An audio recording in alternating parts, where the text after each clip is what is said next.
والصلاة والسلام على من لا نبی بعد اما بعد۔ حضرات، پچھلے بیان میں والدین کے حقوق بیان کیے گئے تھے۔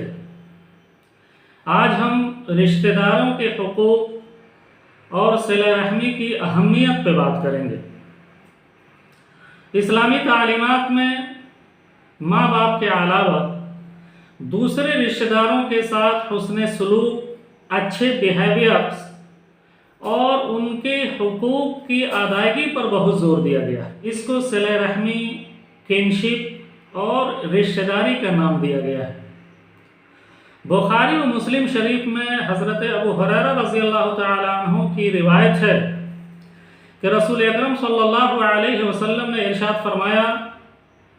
کہ تمہاری خدمت اور حسن سلوک کا سب سے پہلا حق تمہاری ماں کا ہے، پھر اس کے بعد تمہارے باپ کا ہے، پھر اس کے بعد اسٹیپ بائی اسٹیپ دوسرے رشتہ داروں کے حقوق ہیں۔ رشتے نبھانے کی اہمیت قرآن و سنت میں کثرت سے بیان کی گئی ہے اور قطع رحمی یعنی رشتے توڑنے کے برے انجام سے خبردار کیا گیا ہے۔ سنن ابو داؤد میں حضرت عبد الرحمن ابن عوف رضی اللہ تعالی عنہ کی روایت سے حدیث قدسی ہے کہ رسول اکرم صلی اللہ علیہ وسلم فرماتے تھے کہ اللہ رب العزت کا ارشاد ہے کہ میں اللہ ہوں، میں الرحمن ہوں،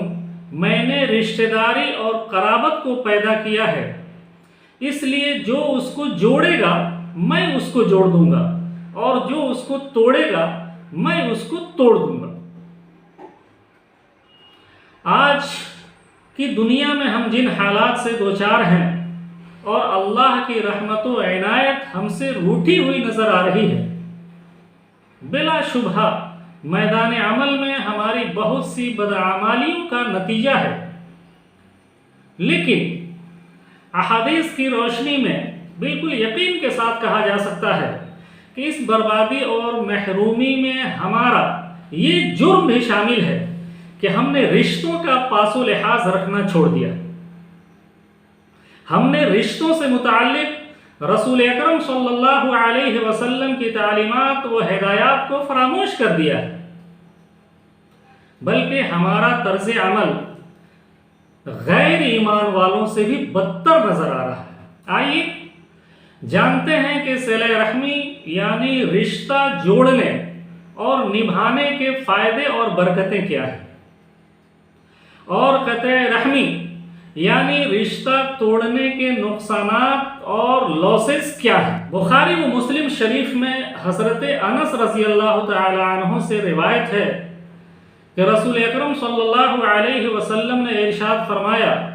کہ جو کوئی بھی چاہتا ہے کہ اس کے رزق میں وسعت ہو، بڑھوتری ہو، دنیا میں اس کی عمر لمبی ہو، تو وہ رشتہ داروں کے ساتھ صلہ رحمی کرے اور ان کے حقوق ادا کرے۔ صلہ رحمی کی دو شکلیں ہیں۔ ایک شکل تو یہ ہے کہ آدمی اپنی کمائی ہوئی دولت سے رشتہ داروں کی مالی اور آرتھک سہایتا کرے، اور دوسری شکل یہ ہے کہ اپنے وقت اور اپنی زندگی سے کچھ حصہ نکال کر ان کے کاموں میں لگائے۔ اس کے بدلے رزق اور مال میں بڑھوتری ہوتی ہے، عمر میں اضافہ اور برکت نصیب ہوتی ہے۔ تجربے میں یہ بات بھی ثابت ہو چکی ہے کہ خاندانی جھگڑے اور گھریلو الجھنیں جو زیادہ تر رشتوں کے حقوق نہ ادا کرنے کی وجہ سے پیدا ہوتی ہیں، آدمی کے لیے ذہنی پریشانی اور اندرونی کڑھن اور گھٹن کا سبب بنتی ہیں، اس سے کاروبار اور صحت ہر چیز پر پربھاؤ پڑتا ہے۔ لیکن جو لوگ خاندان والوں اور رشتہ داروں کے ساتھ نیکی اور اچھا ویوہار کرتے ہیں، ان کی زندگی خوشحال رہتی ہے اور ہر لحاظ سے ان کے حالات دوسروں سے بہتر ہوتے ہیں۔ دوسری روایت جو حضرت جبیر بن مطعم رضی اللہ تعالی عنہ سے، جس کو امام بخاری اور مسلم دونوں نے نقل کیا ہے، کہ محمد عربی صلی اللہ علیہ وسلم نے ارشاد فرمایا لا يدخل الجنة قاطع قطع رحمی یعنی رشتوں کو توڑنے والا،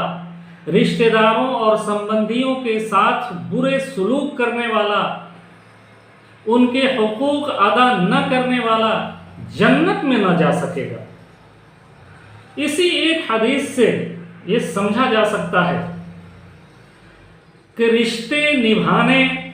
رشتوں کا پاس و لحاظ رکھنے میں کتنی بڑی من جانب اللہ برکت ہے، اور اللہ اور اس کے رسول صلی اللہ علیہ وسلم کو یہ عمل کتنا محبوب ہے۔ اور قطع رحمی یعنی رشتوں کو توڑنا، رشتہ داروں کے حقوق ادا نہ کرنا، ان کے ساتھ زیادتی کرنا، یہ کتنا بڑا گناہ ہے۔